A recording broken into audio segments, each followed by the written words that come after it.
Hello বন্ধুরা, আশা করি আপনারা সবাই ভালো আছেন, সুস্থ আছেন। আলহামদুলিল্লাহ, আমিও ভালো আছি।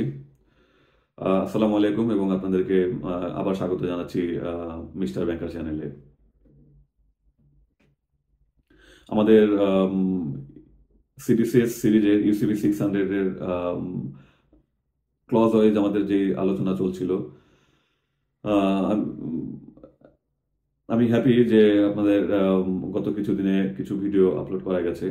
তো আশা করি আমি এটা কন্টিনিউ করতে পারবো। আপনারা আপনাদের সাপোর্ট জানিয়ে যাবেন, আপনাদের ভালো লাগা জানিয়ে যাবেন, মোটিভেট করে যাবেন। ইনশাল্লাহ আমি পুরোটা শেষ করবো ইনশাল্লাহ। তো আজকে এই সেই সিরিজের আলোচনা আজকে হচ্ছে আমরা আর্টিকেল 4 ক্রেডিটস ভার্সেস কন্ট্রাক্ট এই ক্লজে এই আর্টিকেলে আছি আমরা। আর্টিকেলটা আপনাদের সাথে শেয়ার করব এবং আলোচনা করব।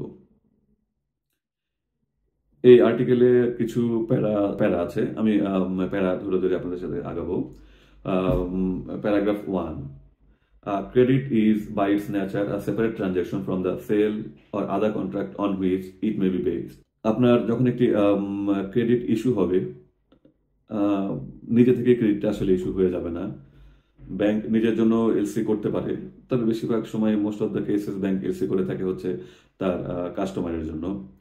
তো কাস্টমার হুট করে একদিন এসে আসলে ব্যাংকে চলে আসে না যে ভাই একটা এলসি করে ফেলেন। এর পেছনে কাস্টমারের বা অ্যাপ্লিক্যান্টের আরো কিছু গ্রাউন্ড ওয়ার্ক থাকে। প্রথমে বায়ার এবং সেলার নিজেরা নেগোশিয়েট করে, নিজেরা আলাপ আলোচনা করে একটা পর্যায়ে এসে টার্মস অ্যান্ড কন্ডিশন এগ্রি করেই তারপর আসলে তারা ব্যাংকে আসে যে সেই গুডস আর সার্ভিস ইম্পোর্ট করার জন্য, এলসি করার জন্য। তো তারা যখন নিজেরা নিজেরা প্রাইমারি ডিসকাস করে, আলোচনা করে, নেগোশিয়েট করে, তো তখন তাদের মধ্যে প্রাইস নিয়ে কিছু আম, আহ, কথাবার্তা হয়, কিছু আলাপ আলোচনা হয়, স্পেসিফিকেশন নিয়ে আলাপ আলোচনা হয়, শিপমেন্ট কন্ডিশন নিয়ে, পেমেন্ট কন্ডিশন নিয়ে অনেক কিছু নিয়ে আলোচনা হয়। এই আলোচনাগুলো কিন্তু ভার্বাল থাকে না, সেটাও একটা রিটেন ফর্মে থাকে, যেটাকে কমনলি আমরা প্রোফর্মা ইনভয়েস বা সেলস কন্ট্রাক্ট বলে থাকি। তো ব্যাংক যখন আপনার কাছে সেই এলসি করতে আসে, ব্যাংক কিন্তু সেই সাথে করে প্রোফর্মা ইনভয়েস বা সেলস কন্ট্রাক্ট নিয়েই আসে। নিয়ে আসার পরও ব্যাংক কিন্তু মুখে আপনাকে বলে দেয় না যে একটা এলসি করে দেন। ব্যাংকের একটা তার একটা অ্যাপ্লিকেশন ফর্ম আছে, ব্যাংকের প্রেসক্রাইব ফরম্যাট আছে, সেখানেও সে ফিল আপ করে সাইন সিগনেচার করে প্রয়োজনীয় ডকুমেন্ট সহই কিন্তু আপনাকে দেয় এলসিডি করার জন্য। তো এখানে দেখা যাচ্ছে প্রতিটা পর্যায়ে কিন্তু কিছু টার্মস অ্যান্ড কন্ডিশনের ব্যাপার থাকছে। সেই টার্মস অ্যান্ড কন্ডিশন আবার রিটার্ন হচ্ছে, নেগোসিয়েশন হচ্ছে, এই ব্যাপারগুলো কিন্তু থেকে যাচ্ছে। আবার ব্যাংক যখন এলসি করতে যায়, ব্যাংক এলসি করেই শুধু পাঠিয়ে দিল, ব্যাপারটা তা না। সেই এন্ডে, বেনিফিশিয়ারি এন্ডে যাওয়ার জন্য আরো কিছু রিকোয়ারমেন্ট থাকতে পারে, কনফার্মিং ব্যাংকের হেল্প প্রয়োজন হতে পারে। তো এই ধরনের একটা অ্যারেঞ্জমেন্টের পরেই কিন্তু ফাইনালি একটি এলসি সেন্ড হয়। তো তার মানে দেখা যাচ্ছে এর মধ্যে প্রতিটা পর্যায়েই, প্রতিটা স্টেজেই কিন্তু বিভিন্ন জনের সাথে বিভিন্ন জনের বিভিন্ন রকম টার্ম কন্ট্রাক্ট হচ্ছে। বায়ার এবং সেলার যখন প্রাইস নিয়ে, স্পেসিফিকেশন নিয়ে কন্ট্রাক্ট হচ্ছে, তেমনি আবার অ্যাপ্লিক্যান্ট এবং এলসি ইস্যুইং ব্যাংকের মধ্যে এলসি কমিশন নিয়ে এবং অন্যান্য টার্মস কন্ডিশন নিয়ে, মোড অফ সেটেলমেন্ট নিয়ে আলাদা কন্ট্রাক্ট হচ্ছে, আলাদা নেগোসিয়েশন হচ্ছে। আবার অ্যাপ্লিক্যান্ট ইস্যুইং ব্যাংক এবং কনফার্মিং ব্যাংকের মধ্যে আলাদা কথাবার্তা থাকতে পারে, কমিউনিকেশন থাকতে পারে, নেগোসিয়েশন থাকতে পারে। আহ, তারপর সেই ব্যাংকের সাথে আবার বেনিফিশিয়ারি ব্যাংকের আলাদা কোনো নেগোসিয়েশন থাকতে পারে। তো এরকম যার যেখানে যে কমিউনিকেশন হচ্ছে সেখানে তার নেগোসিয়েশন হচ্ছে, আন্ডারস্ট্যান্ডিং হচ্ছে, সেখানে তার কিছু টার্মস অ্যান্ড কন্ডিশন থাকতে পারে। তো এটাই বলছে, credit is by its nature a separate transaction from the sale or other contract on which it may be based. আপনি যখন একটি এলসি ইস্যু করতে গেলেন বা credit issue, documentary credit issue করতে গেলেন, স্বভাবতই মোস্ট অফ দ্য কেসেই দেখা যায় যে আপনার সেই ডকুমেন্টারি ক্রেডিটটি supported by বা based on another sales contract or pro forma invoice which was finalized between buyer and seller. তো ওই আপনার প্রোফর্মা ইনভয়েসের উপর ভিত্তি করে আপনার এলসিটি হলেও সেই প্রোফর্মা ইনভয়েস কিন্তু আলাদা কন্ট্রাক্ট বায়ার এবং সেলারের মধ্যে। আপনার যে এলসিটি এলসি অ্যাপ্লিকেশনটি, সেই অ্যাপ্লিকেশনটি অ্যাপ্লিক্যান্ট এবং ইস্যুইং ব্যাংকের মধ্যে আলাদা কন্ট্রাক্ট হতে পারে। এবং ফাইনালি আপনার এলসিটি বা ডকুমেন্টারি ক্রেডিটটি আপনার এবং বেনিফিশিয়ারির মধ্যে একটা কন্ট্রাক্ট। তো কাজেই এই ক্রেডিটটি প্রিভিয়াস আর যে কন্ট্রাক্টগুলো ছিল বা পরবর্তীতে আর যে কন্ট্রাক্টগুলো আছে সেগুলোর চেয়ে একটি আলাদা কন্ট্রাক্ট। যতই আপনার পারফরমেন্সের উপর বেস করে হোক, আপনার সেলস কন্ট্রাক্টের উপর বেস করে হোক বা অন্য কোনো নেগোসিয়েশনের ভিত্তিতেই হোক, কিন্তু আপনার ডকুমেন্টারি ক্রেডিটটি হচ্ছে সেলস বা আদার কন্ট্রাক্ট থেকে একটি সেপারেট কন্ট্রাক্ট। প্যারা 2 হচ্ছে banks are in no way concerned with or bound by such contract even if any reference whatsoever to it is included in the credit. আমরা ভুল ম্যাল প্র্যাকটিস বলেন বা historical practice বলেন, হয়ে আসছিল চালিয়ে যাচ্ছেন বলেন, যাই বলেন না কেন, আমাদের দেশে বাংলাদেশের এলসিতে আমরা ফ্রিকুয়েন্টলি গুডস ডিসক্রিপশনের পেজে একটা লাইন অ্যাড করে থাকি প্রায় প্রতিটা ক্ষেত্রেই। তা হচ্ছে any other terms and condition are as per perform invoice number 1 2 3 4 and so.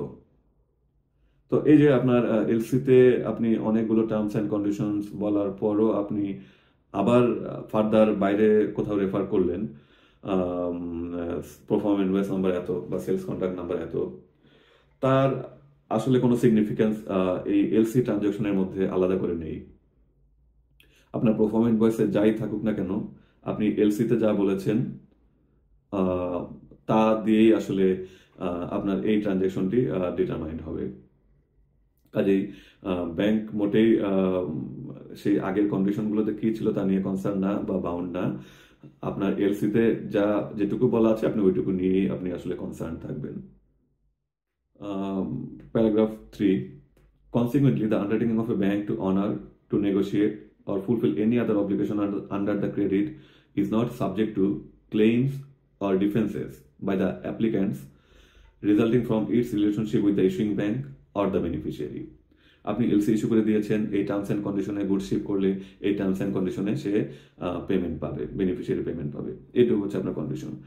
এই কন্ডিশন অন্য কোনো রিলেশন বা আপনার এবং অ্যাপ্লিক্যান্টের মধ্যে যত ভালো সম্পর্কই থাকুক বা খারাপ সম্পর্কই থাকুক, বা অ্যাপ্লিক্যান্ট এবং বেনিফিশিয়ারির মধ্যে যত প্রেম ভালোবাসাই থাকুক বা ঝগড়াঝাটি থাকুক, তার দ্বারা কোনোভাবেই প্রভাবিত হবে না। ফর এক্সাম্পল, আপনার সাথে আপনার পার্টির খুবই ভালো সম্পর্ক, আপনার এলসি পেলেন কমপ্লাইং প্রেজেন্টেশন, কিন্তু আপনার সে খুব ভালো সম্পর্কের পার্টি এসে আপনাকে বললো যে এই পেমেন্টটি এখন আপনি করবেন না, বা করলে ডিডাক্টেড পেমেন্ট করবেন কারণ goods condition up to the mark ছিল না। তো যত ভালো সম্পর্কই হোক, বাংলাদেশে আমরা রিলেশনের ভিত্তিতে অনেক কিছুই আনডিউ বেনিফিট অ্যাপ্লিক্যান্টকে দেওয়ার চেষ্টা করি, কিন্তু সেটা বললাম সেটা আনডিউ, সেটা আউট অফ ইউসিপি, সেটা ইলিগাল, যাই বলেন না কেন। কারণ যদি আপনার ডকুমেন্ট কমপ্লাইং হয়, আপনার বায়ার আর সেলারের সাথে যে ঝামেলায় থাকুক না কেন, গুডস কন্ডিশন যাই থাকুক, মামলা চলুক, যাই চলুক, তার দ্বারা এই পেমেন্ট বা এই ট্রানজ্যাকশন প্রভাবিত হতে পারবে না। বাই দিস টাইম আপনার সাথে আপনার অ্যাপ্লিক্যান্টের সম্পর্ক খুব খারাপ, অ্যাপ্লিক্যান্ট দেউলিয়া হয়ে গেছে, তাহলে কি আপনি পেমেন্ট করবেন না? অবশ্যই আপনাকে পেমেন্ট করতে হবে যদি আপনার টার্মস অ্যান্ড কন্ডিশনস অনুযায়ী ডকুমেন্ট প্রেজেন্টেড হয়ে থাকে। এটাই বলা হচ্ছে যে অ্যাপ্লিক্যান্টের সাথে ব্যাংকারের রিলেশন বা বায়ার সেলার বা অ্যাপ্লিক্যান্ট বেনিফিশিয়ারি রিলেশন কোনো কিছু দ্বারাই এই এলসি ট্রানজ্যাকশন প্রভাবিত হবে না। ইস্যুইং ব্যাংকের undertaking two honour, negotiate or fulfil any other obligation কোনো কিছুই এর দ্বারা ইনফ্লুয়েসড হবে না। আপনার টার্মস অ্যান্ড কন্ডিশন অনুযায়ী কমপ্লাইং ডকুমেন্ট হলে আপনি পেমেন্ট করতে বাধ্য থাকবেন। এই হচ্ছে নিয়ম, মানে এই রুলের ইমপ্লিকেশন। বায়ার অ্যাপ্লিক্যান্ট দেউলিয়া হয়ে যাক, অ্যাপ্লিক্যান্ট বায়ারের ঝগড়াঝাটি লেগে যাই হোক, পেমেন্ট গুডস ঠিক মতো আসুক না আসুক, প্রিভিয়াস কোনো দেনাপানা থেকে থাকুক, যা কিছুই হয়ে থাকুক না কেন, আপনার পেমেন্ট যদি টার্মস অ্যান্ড কন্ডিশন ফুলফিল করে থাকে ডকুমেন্ট, তাহলে আপনি এই পেমেন্ট করতে বাধ্য থাকবেন। ফোর্থ প্যারাগ্রাফে চলে যাচ্ছি। Beneficiary can in no case avail itself of the contractual relationship existing between banks or between the applicant and the issuing bank. আগেও বলেছি যে আপনার এই একটা এলসি ট্রানজ্যাকশনে বিভিন্ন পার্টির মধ্যে বিভিন্ন ধরনের আপনার রিলেশনশিপ থাকতে পারে। বায়ার এবং সেলারের এক ধরনের রিলেশনশিপ থাকতে পারে, অ্যাপ্লিক্যান্ট এবং বেনিফিশিয়ারির, অ্যাপ্লিক্যান্ট এবং ইস্যুইং ব্যাংকের মধ্যে এক ধরনের রিলেশনশিপ থাকতে পারে, কন্ট্রাক্ট থাকতে পারে। ইস্যুইং ব্যাংক এবং কনফার্মিং ব্যাংক বা ইস্যুইং ব্যাংক এবং নেগোশিয়েটিং ব্যাংকের মধ্যে ডিফারেন্ট কন্ট্রাক্ট বা অ্যারেঞ্জমেন্ট থাকতে পারে। নেগোশিয়েটিং ব্যাংক এবং বেনিফিশিয়ারির মধ্যে ডিফারেন্ট রিলেশনশিপ থাকতে পারে, কন্ট্রাক্ট থাকতে পারে। ইস্যুইং ব্যাংকের সাথে অ্যাপ্লিক্যান্টের রিলেশনশিপ এবং অথবা বেনিফিশিয়ারির সাথে অ্যাপ্লিক্যান্টের রিলেশনশিপ দ্বারা ইস্যুইং ব্যাংকের আন্ডারটেকিং কোনোভাবেই প্রভাবিত হবে না বা চেঞ্জ হবে না। তেমনি জাস্ট এই প্যারাটায় আমরা দেখছি যে অ্যাপ্লিক্যান্টের মতো বেনিফিশিয়ারি একইভাবে দুটি ব্যাংকের মধ্যে যে রিলেশনশিপ বা অ্যাপ্লিক্যান্টের সাথে ইস্যুইং ব্যাংকের যে রিলেশনশিপ, এর মধ্যে বেনিফিশিয়ারিও কোনোভাবেই এর মধ্যে ঢুকতে পারবে না। এরপর আমরা চলে যাচ্ছি লাস্ট প্যারাগ্রাফে, এই আর্টিকেলের last paragraph. An issuing bank should discourage any attempt by the applicant to include, as an integral part of the credit, copies of the underlying contract, pro forma invoice, and the like. এখানে বলা হয়েছে issuing bank discourage করবে, অ্যাপ্লিক্যান্টকে discourage করবে যে সেই contract, pro forma invoice বা underlying যে তাদের রিলেশনশিপ, সেটাকে এলসির ইন্টিগ্রাল পার্ট করতে ডিসকারেজ করতে হবে। তাদের মধ্যে আলাদা আন্ডারলাইন কন্ট্রাক্ট আছে, রিলেশনশিপ আছে, সেটা ভালো, সেটা দিয়ে তাদের যে রিলেশনশিপটুকু সেটা গভর্ন হবে। কিন্তু LC as a separate contract, এটা তার নিজস্ব টার্মস অ্যান্ড কন্ডিশন দ্বারাই গভর্ন হবে। এখন সেখানে কি আছে না আছে সেটা কন্ট্রাক্টে বা pro forma ইনভয়েসে কি টার্মস অ্যান্ড কন্ডিশনস আছে সেটা দিয়ে এলসিকে ডিফাইন করা যাবে না বা গাইড করা যাবে না। তো যেহেতু গাইড করা যাবে না, কাজেই সেই কথাটা এলসিতে ইনক্লুড না করার ব্যাপারেই এনকারেজ করা হয়েছে যে অ্যাপ্লিক্যান্টকে ডিসকারেজ করতে হবে যে তোমার এই পয়েন্টটা তুমি এখানে ইনক্লুড করো না। একদমই করা যাবে না তা না, কিন্তু ডিসকারেজ করতে বলা হয়েছে। আমরা ফ্রিকোয়েন্টলি, যেটা আগেও একবার বললাম, যে আমরা ফিল্ড 45-এ ডিসক্রিপশন অফ গুডসে আমরা প্রায় একটা কথা বলে দিই, any other terms and conditions as per the pro forma invoice number 1 2 3 4 ABCD। তো সেটাকে ডিসকারেজ করতে বলা হয়েছে, কারণ এলসি অপারেশনে এই কন্ট্রাক্টের বা pro forma ইনভয়েস অন্য কোনো মিনিং বা ভ্যালু বা ওয়েট ক্যারি করে না। ফর এক্সাম্পল, আপনি এলসিতে আপনার মতো টার্মস অ্যান্ড কন্ডিশনস দিয়েছেন, এরপরে বলে দিলেন যে all other terms and conditions as per pro forma invoice number ABCD 1 2 3 4। এখন সেই pro forma ইনভয়েসে বায়ার এবং সেলারের মধ্যে যে কন্ট্রাক্ট, সেখানে একটি কথা আছে যে এই এলসি হলো আপনার $50,000, তবে final price will be determined by an independent inspection by XYZ inspection company. XYZ inspection company যদি ইন্সপেক্ট করে গুডসের ভ্যালু কম বা বেশি বলে, তাহলে এলসির ফাইনাল সেটেলমেন্ট সেই ভ্যালুটাই হবে। তো এই ধরনের কোনো কথা আপনার সেই pro forma ইনভয়েসে আছে। তো আপনি সেই pro forma ইনভয়েসটাকে আপনার এলসিতে মেনশন করে দিলেন, any other terms and condition as per pro forma invoice number এই।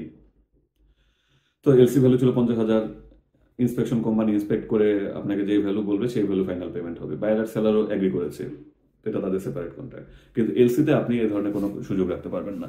এলসি আপনার $50,000 আপনার ডকুমেন্ট কমপ্লাই করলে আপনি সেটাই পেমেন্ট করতে বাধ্য থাকবেন। সেখানে ইন্সপেকশন কোম্পানি কি বলেছে, সেটা কি বলা আছে সেটা দিয়ে আপনি ওই কন্ট্রাক্টের ক্লজ দিয়ে আপনি আপনার এলসিকে ডিফাইন করতে পারবেন না। তবে আপনি যদি চান, বায়ার সেলার এগ্রি করে এবং রিয়েলি সেই রিফ্লেকশনটা চান আপনার এলসিতেও, তাহলে এই ধরনের কোনো কন্ডিশন অবশ্যই আপনার এলসিতে ইনকর্পোরেট করতে হবে। কিন্তু শুধু আপনি mere reference of your pro forma invoice দিয়ে আপনি এলসিকে গাইড করতে পারবেন না। আপনার ইন্সপেকশন কোম্পানি যাই বলুক, যদি সেটা এলসিতে আপনি ইনকর্পোরেট করে না থাকেন, তাহলে এলসি কন্ডিশন অনুযায়ী যদি কমপ্লেইন হয়ে থাকে, আপনি ফুল পেমেন্টই করতে বাধ্য থাকবেন।